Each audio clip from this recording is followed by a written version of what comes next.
Hello again. Part 3 is starting here. As you can see, I am stapling the back side of the hide into the back of the mannequin.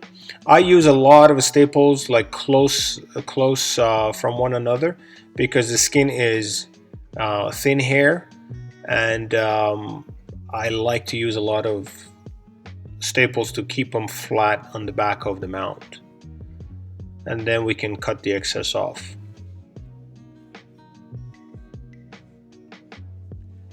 Now, in the brisket area, you will see very soon that we're going to have a lot of extra skin that, again, pulling them out and trying to getting rid of them by stretching is not the right way to do, in my opinion. What we have to do, we have to distribute them again. I'm going to zoom in a little bit here so you can see what I'm talking about. See, we got a lot of extra skin in that area. It might have been because of overstretching and it's not contracting again, or it's basically going into the legs of the animal when the animal is alive. But anyway, the way I like to get rid of them, I have made myself a small roller out of wood dowels, and you can see how am I going to distribute this extra wrinkles here that we don't need to have them. It's much easier just to have a flat brisket on this animal. You can see that you can easily, with the help of a roller, you can easily get rid of these extra skin and just compact the skin into its own cells. It will work. You will be surprised that it'll work. And you can see that I still have the wrinkles on the back side of the mannequin, but that's okay. That's where you're going to staple it. All it matters is on the show side or on the brisket, front of the brisket and the animal, you don't want those extra wrinkles in there. It would be a different story if the animal was a life size or half life size, because we could easily use those extra skin, but not on a shoulder mount. So you can see that I'm trying to basically staple down the skin on the back where we had those extra wrinkles, and basically the staples are going to be very close to the edge as well.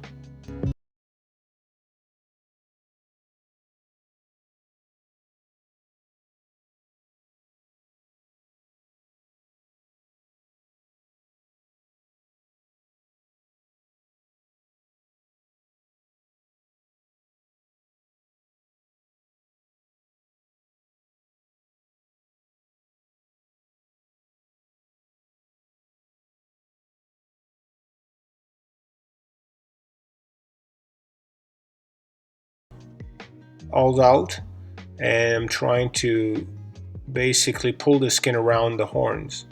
I have put hide paste in there, but what I like to do with this type of animal, I like to use my pinner and pin down the skin right into the mache work. That works really well.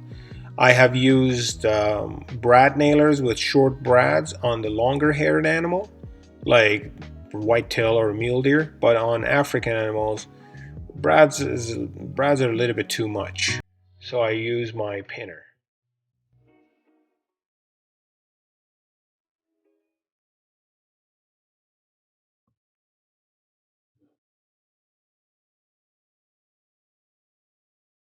But the first thing before we use the pinner is making sure that you're taxing the skin exactly where they belong, and just leave them in there before you can permanently pin them down.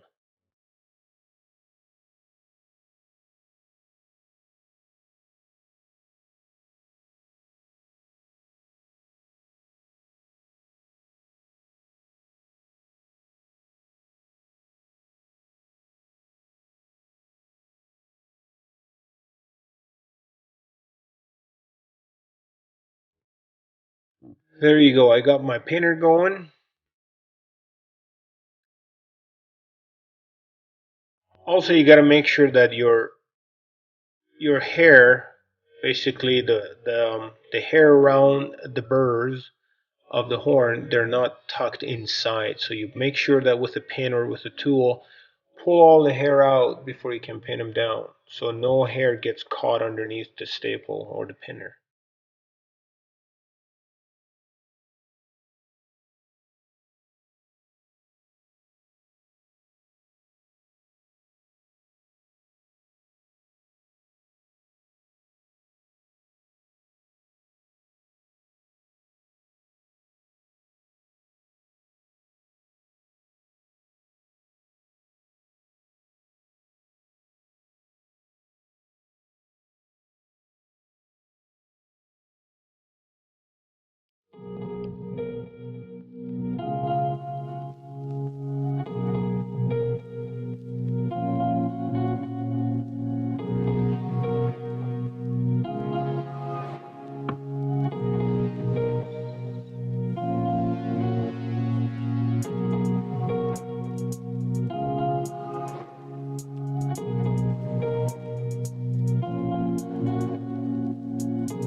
Yeah, make sure you go all around the horn and you permanently pin that skin around it.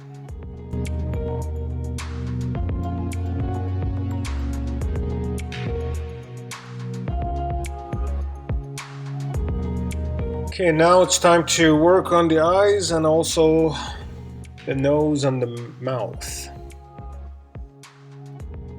Always distribute your skin around the eyes to the center, so you're not stressing the skin too much on the wrong side. So basically your glass eye is right in the middle of the eyelid skins. So by the time you're tucking them in, everything goes where they belong to. See, I'm trying to adjust the skin exactly right in the middle of the eye before I start tucking the skins, the eyelid skins.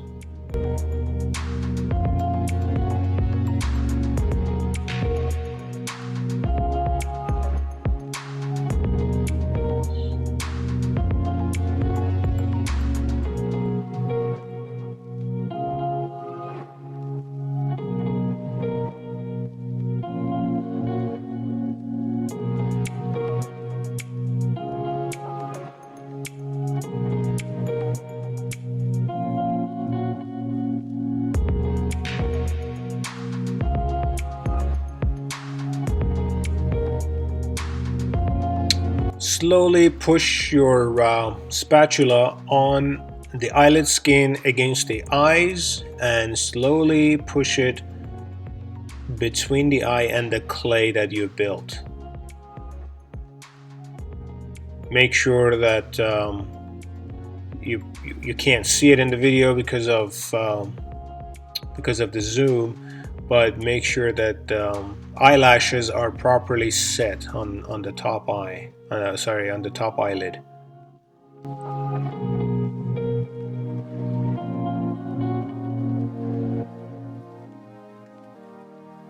In the meantime, I'm trying to fool around with the ears.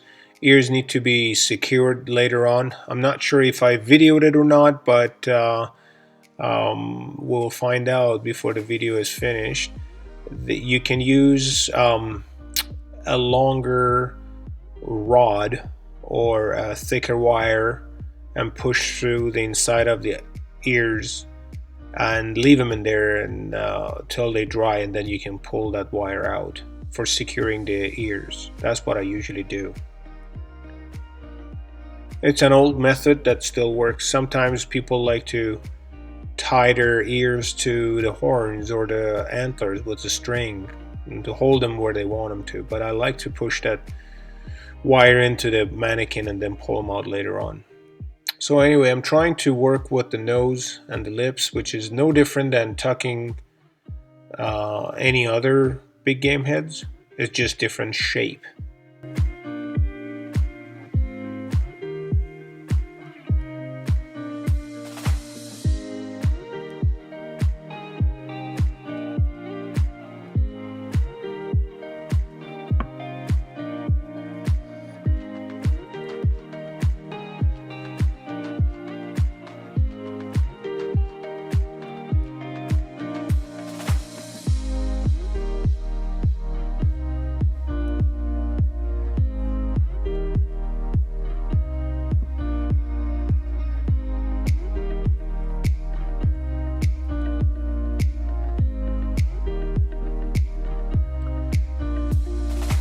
Yeah, blue wildebeests, they got a funny looking nose. It's quite flat, and the nostrils are quite long and narrow too. So um, basically, there is no epoxy work needed to be done inside the nose of the wildebeest because it's full of hair.